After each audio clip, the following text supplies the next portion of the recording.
ప్రకాశం జిల్లా కందుకూరులో నిర్వహించిన మీడియా సమావేశంలో ఎమ్మెల్యే ఇంటూరి నాగేశ్వరరావు కూటమి ప్రభుత్వం 2 ఏళ్ల పాలనలో సాధించిన అభివృద్ధి కార్యక్రమాలను వివరించారు.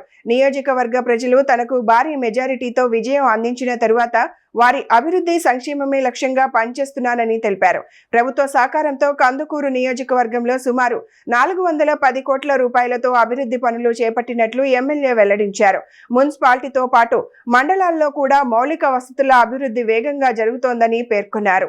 గత ప్రభుత్వాలతో పోలిస్తే ప్రస్తుతం భారీ స్థాయిలో అభివృద్ధి పనులు జరుగుతున్నాయని చెప్పారు.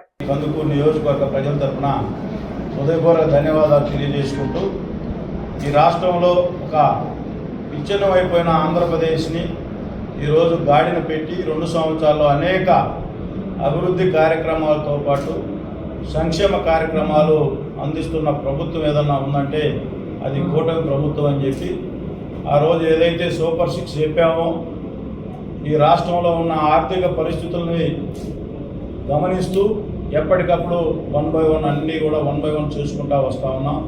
దానిలో భాగంగానే వృద్ధులకి పెన్షన్ 4,000 రూపాయలు, అలాగే వికలాంగులకు 6,000 కానీ, పర్మనెంట్గా డిజాబిలిటీ ఉన్న వాళ్ళకి 15,000 రూపాయలు. ఆ తర్వాత శ్రీశక్తి ఆర్టీసీ బస్సు ఉచిత ప్రయాణం, తల్లికి వందనం, అన్నదాత సుఖీభవ, ఉచిత గ్యాస్ సిలిండర్లు. ఈ రాష్ట్రానికి అనేక అబద్ధాలు మీరందరూ కూడా తెలుసు. 2019లో ఎన్ని అబద్ధాలు చెప్పి అధికారంలోకి వచ్చి ఈరోజు ఈ కూటమి ప్రభుత్వాన్ని 2 సంవత్సరాలు ఏదో తప్పులు జరిగిపోయి మేము మళ్ళా పిలిపిస్తే ఈ రాష్ట్రానికి ప్రత్యేక హోదా తీసుకొస్తానని చెప్పి 2019లో చెప్పావు.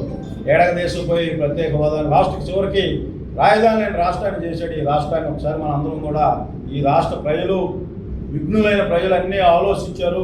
అలాగే జాబ్ క్యాలెండర్ ప్రతి జనవరి 1కి జాబ్ క్యాలెండర్ ఇస్తానని చెప్పి 2019లో నీ ఎన్నికల మేనిఫెస్టో ఉంది. ఇవన్నీ కూడా అలాగే మెగా డిఎస్సి అని చెప్పావు, సిపిఎస్ రద్దు అని చెప్పావు, ఎంప్లాయీస్ మొత్తానికి హౌసులు కట్టిస్తానని చెప్పావు, రాష్ట్రం మొత్తానికి పేదలందరికీ సన్నబియ్యం ఇస్తానని చెప్పావు, అట్లాగే విద్యుత్ ఛార్జీలు ప్రతి సంవత్సరం తగ్గిస్తానని చెప్పావు, అలాగే అవుట్ సోర్సింగ్ ఎంప్లాయీస్కి ఎవరైతే ఉన్నారో వాళ్ళందరికీ కూడా కనీస వేతనం ఇస్తానని చెప్పి, ఇంకా అలాగే అమ్మఒడి అని చెప్పి ఎంతమంది పిల్లలు ఉంటే మీ భార్య చేత కూడా ప్రచారం చేయించావు, ఎంతమంది పిల్లలు ఉంటే అంతమందికి అమ్మఒడి ఇస్తానని చెప్పావు. అట్లాగే టిక్కో ఇల్లు పేద ప్రజలను కూడా ఆ రోజు చంద్రబాబు నాయుడు గారు ఒక గేటెడ్ కమ్యూనిటీ రిచర్లో పేద ప్రజలు కూడా ఉండాలని చెప్పి దేశంలో ఎక్కడా లేని విధంగా టిక్కో హౌస్లు తీసుకొచ్చి ఈ రాష్ట్రానికి ఒక మంచి ఆలోచనతో తీసుకొస్తే వాళ్ళందరికీ 3 లక్షల రుణం మాఫీ చేస్తానని చెప్పి ఈరోజు ఆ ఈఎంఐలు కట్టుకోలేక ఆ పేద ప్రజలు ఏ విధంగా ఇబ్బందులు పడుతూ ఉన్నారో మనందరం కూడా చూస్తాం. ఆ రోజు ఏమని చెప్పావు, రైతు బంధు నేను 12,000 ఇస్తాను, సెంట్రల్ గవర్నమెంట్తో సంబంధం లేకుండా అని చెప్పి 7,000 ఇచ్చింది జగన్మోహన్ రెడ్డి కాదా? అలాగే మీ అందరికి కూడా ఈరోజు ప్రతి నియోజకవర్గానికి ఒక కోల్డ్ స్టోరేజ్ కట్టిస్తానని చెప్పావు, ప్రతి మండలానికి ఒక వృద్ధాశ్రమం కట్టిస్తానని చెప్పావు. ఈరోజు పోలవరాన్ని ఆయన ఉన్నాడు ఒక ఆయన గన్ను ఎప్పుడు దిగుద్దో ఎప్పుడు షూట్ చేయాలని చెప్పే మంత్రి 2027లో ఒకసారి ఇస్తానని చెప్పావు, 2024లో ఇస్తానన్నావు, 23లో ఇస్తానన్నావు, 22లో ప్రజలకు అంకితం చేస్తాను. పోలవరం విడిపడిపోయిందో కూడా తెలియని పరిస్థితి. మీరు చెప్పిన అబద్ధాలు ఒక్కొక్కటి నేను చెప్తా ఉన్నా. వృద్ధులకు 3,000 రూపాయలు పెన్షన్ ఇస్తానని చెప్పి సంవత్సరానికి 250 రూపాయలు పెంచుతూ 5 సంవత్సరాలు పెంచింది వాస్తవమా కాదా? ఈ జగన్మోహన్ రెడ్డి గారు రాష్ట్ర ప్రజలకు చెప్పాల్సిన అవసరం ఎంతైనా ఉంది.